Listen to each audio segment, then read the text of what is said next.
The truth is, they don't give a shit. They are so confident of their control that I think if I appear on their screen at all, they just say, this is some egghead, some spouting character who talks to a bunch of rich people in small rooms, and we don't care. I have the feeling there's something which I call the 5% rule, which is as long as any school of dissent remains below 5% of the population, no money is budgeted to destroy it. You know, it's just, they have learned about noise in the social circuitry, and they just say, yeah, these people, they gripe. And we are held up as an example of what a free society this is. You say, you think we have a controlled society? You think we tell people what to say? Go down to Esalen and hear what Terence McKenna is saying. We tolerate this. What clearer proof do you need that we are magnanimous, generous, open-hearted, and liberal? We tolerate this kind of thing. I think, of course, that they do not understand the nature of the game, but it's a good thing, because if the game is played on their terms, we lose. What they don't understand is the power of memes and the fact that psychedelics are a touchstone of creativity, and creativity can always provide breakouts from any situation, no matter how confined.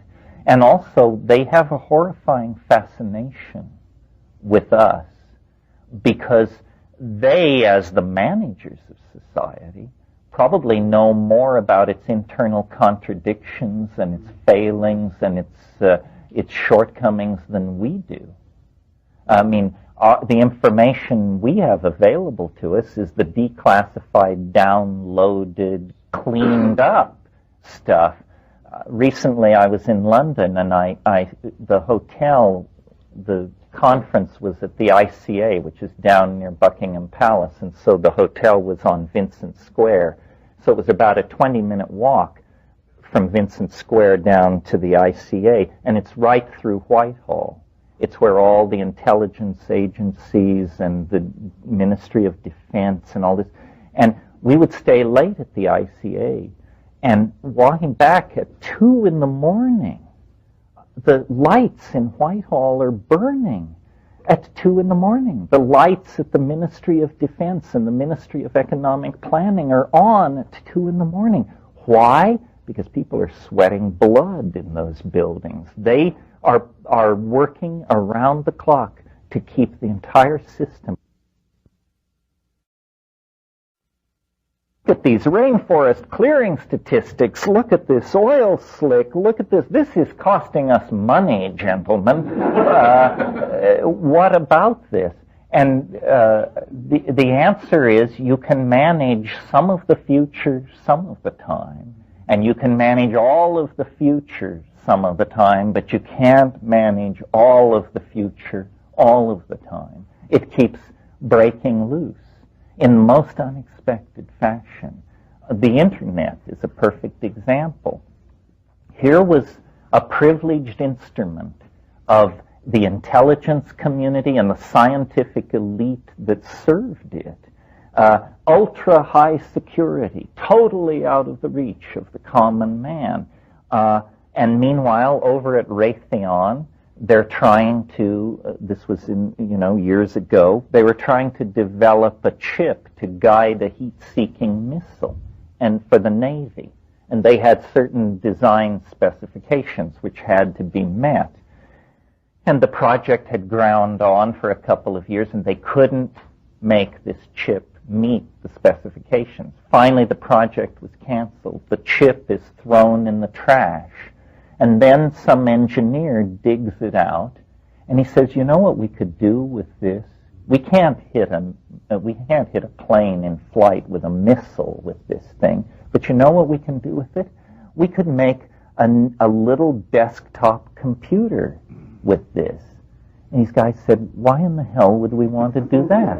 We have enormous computers. We have computers the size of a city block. Why would we want to do that? You say, no, you don't understand. Not for us. We have the godlike technology. It's a commercial thing. We can sell it to the marks, and they can word process with it or something. So it came to be. But then they didn't understand that these things, it's a pretty harmless thing. A computer sitting on a desktop with Word running on it. But you sell 20 million of them, and before you realize, my God, they can all be connected together. And then people just plug them in, and an entirely new beast springs into being. A technology so powerful that the head of the CIA 10 years ago didn't have that kind of access to information, that kind of access to real-time imaging, that kind of access to econometric data and that sort of thing. And so it escaped. And so while they were watching while they were keeping us from building nuclear weapons, they seemed to do that rather well. No terrorist has ever set off a thermonuclear device, so far as we know. So they were watching from the ramparts for that because it was something they could understand. This thing came rushing in the back door, and now the cat is out of the bag. Yeah, was it Scott? I'm sure that that's true. I'm sure that that's true. The fact that the IRS is running on 20-year-old computers. The government is just being left behind. And the world corporate state doesn't care. It finds governments a huge and boring nuisance. In the same way that after the 30 Years' War, basically there was an enormous social shift in Europe. Before the 30 Years' War, Europe was ruled by popes and kings. After the 30 Years' War, it was ruled by parliaments and peoples. That's a generalization, but true. Well, now, the nation state is being put out to pasture. It's being told, as the church was told in the 17th century, you care for the poor. You take care of the highways. You bury the dead, and you educate the children. But all the stuff which makes money, we, the new, streamlined form of social organization, will take care of the money-making enterprise, and your job is to keep the roads cleared and the dead out of sight.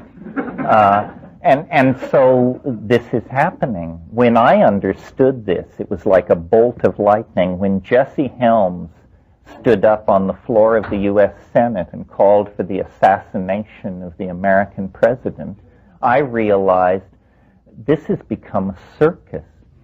These people are yahoos. When was the last time a governor of the World Bank threatened the life of an American president? When was the last time that someone who sits on the board of directors of the IMF felt the need to physically threaten the life of a president? No, it doesn't happen. Real power doesn't act that way. Only pseudo-power, Yahoo power, thug power acts that way. And so government has become largely irrelevant. And I don't know whether this is good or bad. It certainly is complex. War was an instrument of national policy for governments. War is not an instrument of policy for corporations.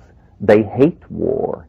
But governments kept cultures in a deep freeze. We spend a lot of time lamenting the destruction of Aboriginal cultures, this rainforest tribe, that Central Mexican language group, so forth and so on. But while we're lamenting the loss of these exotic cultures, notice that your culture is being erased. If you were, raised in a close-knit Jewish family, if you were raised in a small town in the Midwest, those cultures are gone for most people, we have all been given mall culture and commodification of values. It isn't only happening to the Witoto and the Huichol, it's happening everywhere.